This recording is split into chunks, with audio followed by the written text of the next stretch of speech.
tout cas, donc, je vous parlais d'Aurélie Alama. Elle est une femme d'affaires, une conférencière internationale et une consultante en stratégie d'entreprise. Elle est la fondatrice de la plateforme Femmes Libère ton potentiel et est à la tête de plusieurs entreprises florissantes. Aurélie Alama est également l'auteur du livre ADN, Reprogrammez-vous pour vivre une vie extraordinaire. Est-ce que nous pouvons acclamer le Seigneur pour sa vie, s'il vous plaît?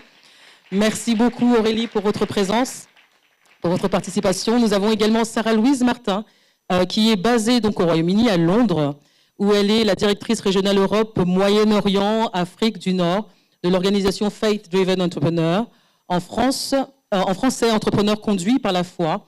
Et elle est également la cofondatrice de Impact Central, un programme d'accélération axé sur les entrepreneurs d'impact. Est-ce que nous pouvons acclamer le Seigneur pour sa vie? Amen. Nous sommes bénis de vous avoir présent et nous avons également donc, Xavier Molinari, un consultant et coach de vie proposant un test de personnalité, carrière directe, qui permet aux gens de découvrir comment ils fonctionnent et ce pourquoi ils sont faits. Le but est de trouver sa voie professionnelle tout en révélant ses compétences et sa personnalité. Il a créé dans son village en Champagne, il y a 17 ans, une résidence de service pour les personnes âgées qu'il gère, permettant ainsi à de nombreuses personnes d'avoir un logement et des services pour les petits budgets. Il s'agit de la résidence Molinari. Xavier Molinari travaille aussi pour des projets de développement économique en Afrique et fait partie du réseau RAID en France, qui organise des conférences sur le thème de l'économie du travail ainsi que l'implication des chrétiens dans la société. Est-ce que nous pouvons bénir également le Seigneur pour lui? Nous allons avoir une belle table ronde. Cette table ronde, c'est business et politique. J'aurais une question pour Aurélie Alama. Vous êtes une femme d'affaires aguerrie et active sur plusieurs territoires. Avez-vous une anecdote à partager sur un combat spirituel intense que vous avez vécu dans le cadre de vos affaires? Comment avez-vous réagi? Ça fait rire. On veut savoir. Une anecdote. Je crois que toute ma vie est une anecdote. Amen. C'est ça le problème. Alors, concernant une attaque, c'est ça? Oui, une attaque spirituelle. Un combat spirituel, en tout cas, que vous avez dû mener.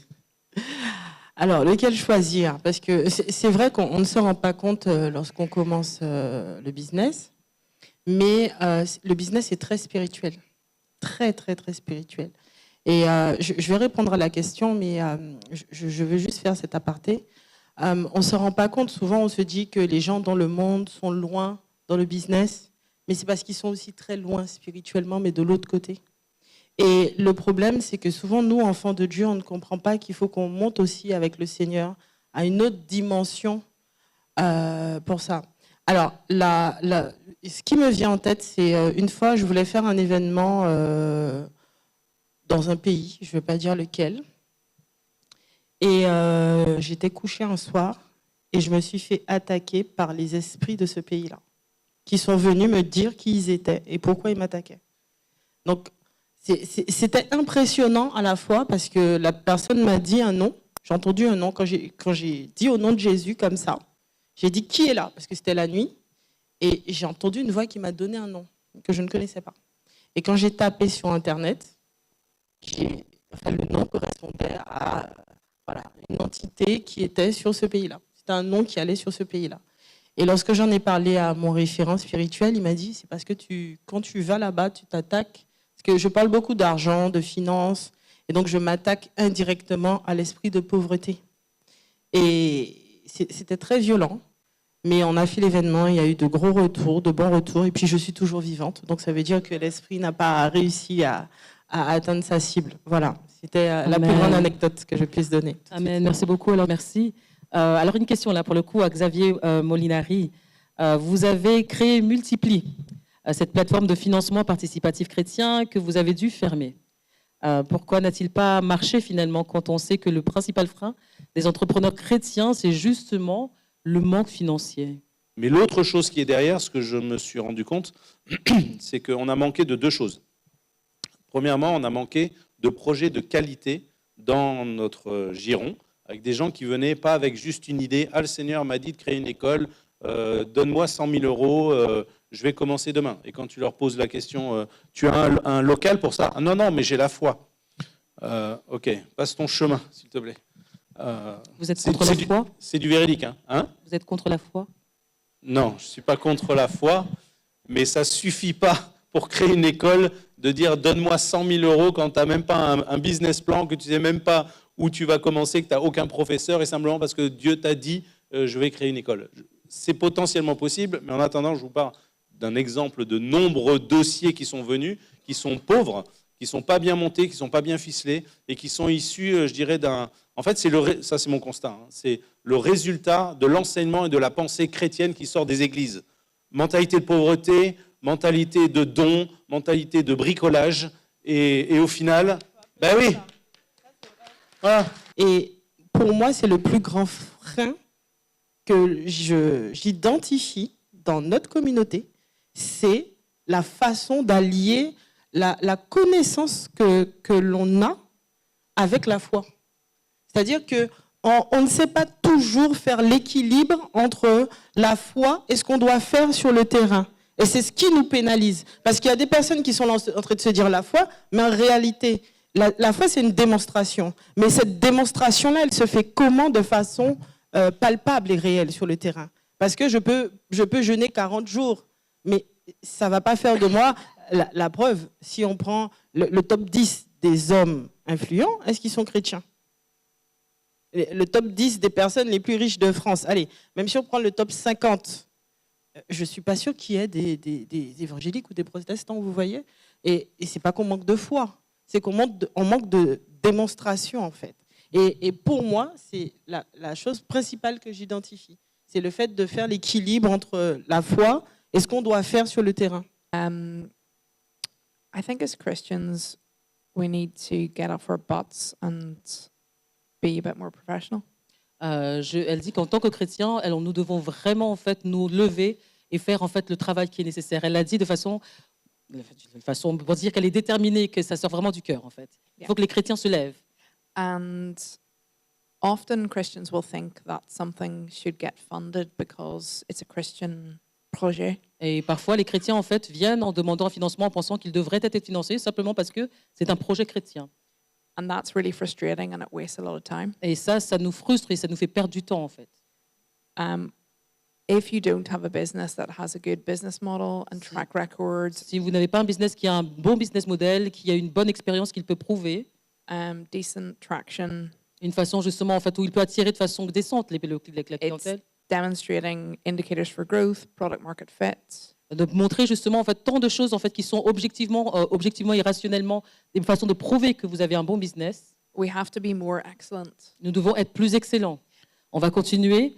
Je vais demander donc à Aurélie Alama quelles sont les clés de leadership que les entrepreneurs chrétiens doivent saisir pour vraiment faire de la différence dans le monde. Quelles sont les clés de leadership que l'on peut avoir là maintenant? Il y aura une question ensuite à Xavier. Alors, quelles sont les clés du leadership que l'on peut avoir? Bon, déjà, je pense que pour avoir du leadership, il faut déjà connaître son identité. Ça, c'est la première chose, connaître son identité et connaître son identité en Christ. Merci. Je vais poser une question à Xavier pour le coup. On a suivi donc cette expérience, en fait, cette plateforme de financement participatif. Ça n'a pas fonctionné. On a compris qu'il y avait le même MacBook Pro en fait qui existait donc chez les catholiques. Mais imaginons que parmi nous, il y aurait quelqu'un qui voudrait créer justement pour les chrétiens évangéliques une banque. En fait, quelles seraient les clés, quels seraient les conseils du coup qu'on pourrait leur donner? Alors ça, c'est un vieux serpent de mer qui revient tout le temps. C'est le saint Graal des chrétiens, avoir sa banque chrétienne qui investira là où les autres banques n'investissent pas. Et donc, j'ai pas mal travaillé sur le sujet à la réflexion. J'aimerais vous donner quelques pistes. Au jour d'aujourd'hui, en France, personnellement, je n'y crois pas. Je ne crois pas qu'on doit faire ça. Pour la première des raisons, c'est que c'est extrêmement compliqué de créer une banque. Les réglementations sont énormes. Il faut beaucoup d'argent et beaucoup de banques perdent de l'argent. Merci beaucoup, en fait, et j'aimerais vous enquiquiner un peu, Xavier, parce que je veux m'assurer en fait que justement on aille jusqu'au bout de la pensée peut-être de quelqu'un ici dans la salle. En tout cas, j'apprécie vraiment les conseils, les recommandations, les pépites que vous nous partagez gratuitement. Vous nous faites des dons. Amen. Mais toutefois, imaginons que quelqu'un parmi nous a reçu une voix en pleine nuit et le Seigneur lui a dit « Tu vas créer une banque chrétienne ». C'est la voix du Saint-Esprit tout de même. Alors vous allez lui dire non?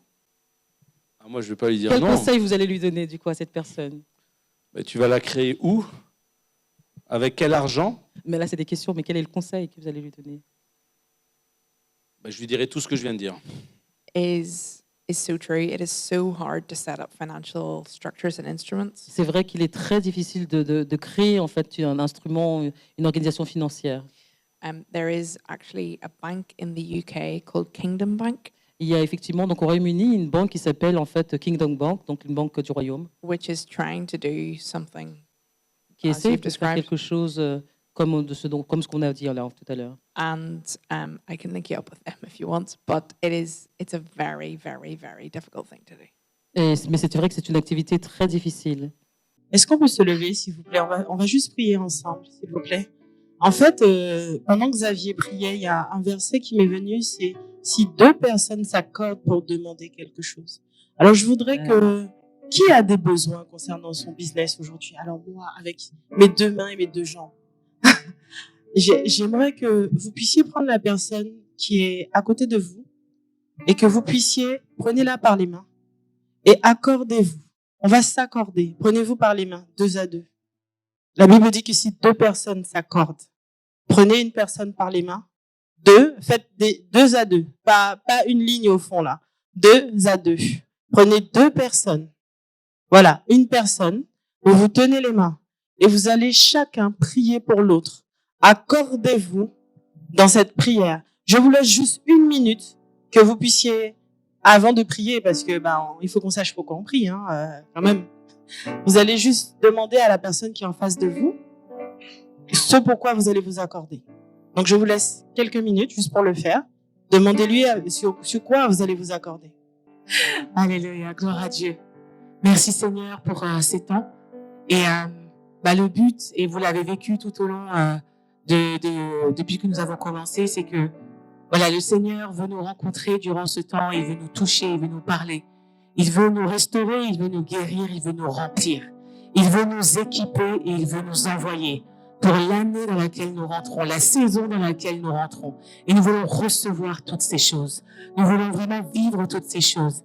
Et je bénis le Seigneur parce que là, vous avez été bénis et nos frères et sœurs ont prié pour vous, des personnes qui sont investies et impliquées dans le monde de la politique ou des affaires. Et là, je voulais inviter aussi les pasteurs, Patrick, Sandra, Julien, si vous voulez monter. Françoise, si tu peux venir. Est-ce que le pasteur Kitty, Isabelle Kitty est là? Plus fort, plus fort. Chante-le de tout ton cœur, chante-le de tout ton cœur, chante-le de tout ton cœur. Il est là, il est présent, ce Dieu. Il est présent, ce Dieu. Oh, Yeshua, Yeshua.